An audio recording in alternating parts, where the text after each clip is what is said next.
There I was, a 10-year-old sitting in a school lunchroom and ready to eat the yummy lunch my mom put together for me. Then a boy sitting nearby drew my attention. He opened his lunchbox, looked to his left, then his right, before closing the lunchbox and rushing to the water cooler, where he guzzled 2 glasses of water. I thought maybe he did not like his lunch. Day 2, same thing happens. Day 3, no different from day 1 or day 2. On day 4, I really want to find out what was going on. When the boy was at the water cooler, I immediately rushed to his desk and opened his lunchbox. To my surprise, it was empty. Then I recalled my mom's words that I should always be eager and willing to share the lunchbox with the kids who are not as fortunate as I am. As much as I was not interested in sharing a part of my lunch, my mom convinced me that that is the right thing to do. And I did share my lunch with that boy. As I was growing up, every morning I used to switch on the TV and watch CNN News. Not that I was much interested in the world news, but I still had the schoolboy crush on CNN's pretty anchor woman. Please don't tell my wife.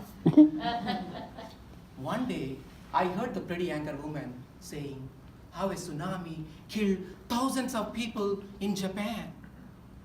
Different day, there was a news story about how an earthquake killed thousands of people in Indonesia.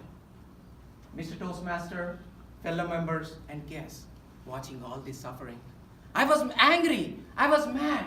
I really wanted to look straight into God's eyes and ask him this question: God, where is your compassion towards millions of people dying from these earthquakes and tsunamis?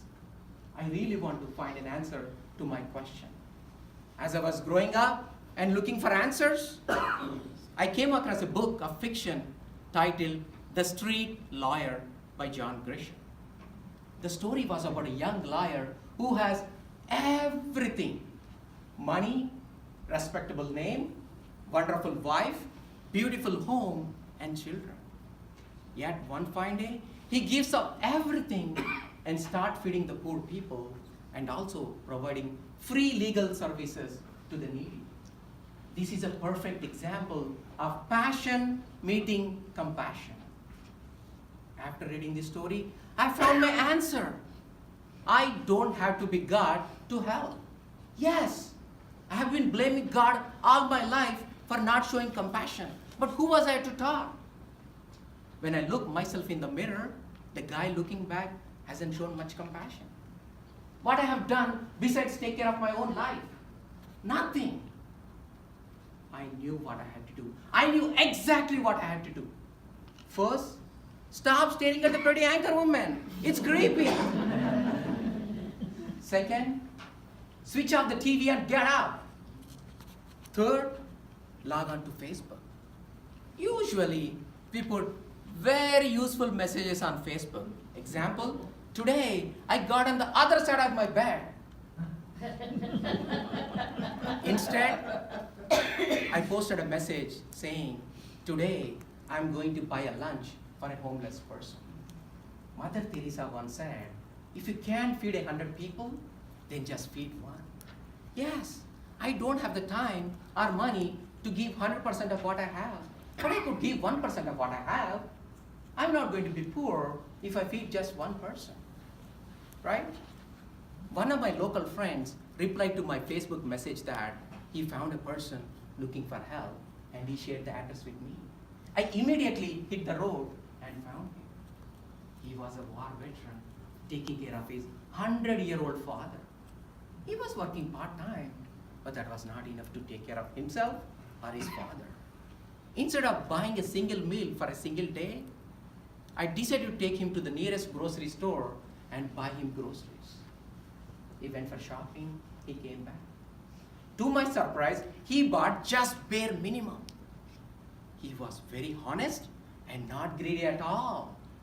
Then I insisted him to go back and add some more groceries, enough for 4 weeks.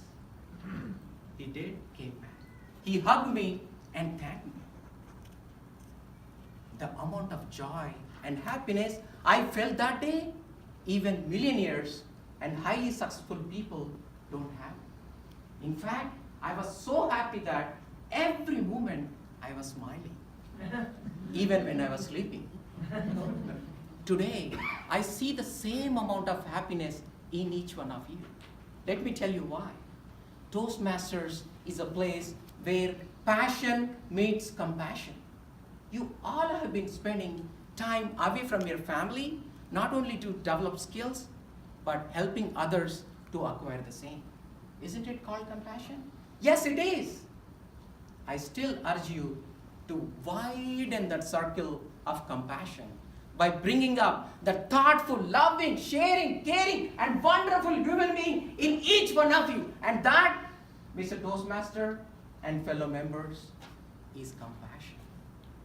After all, it's one heart, one life, and one world. Let's fill this world with love, peace, and most importantly, compassion. Mr. Toastmaster.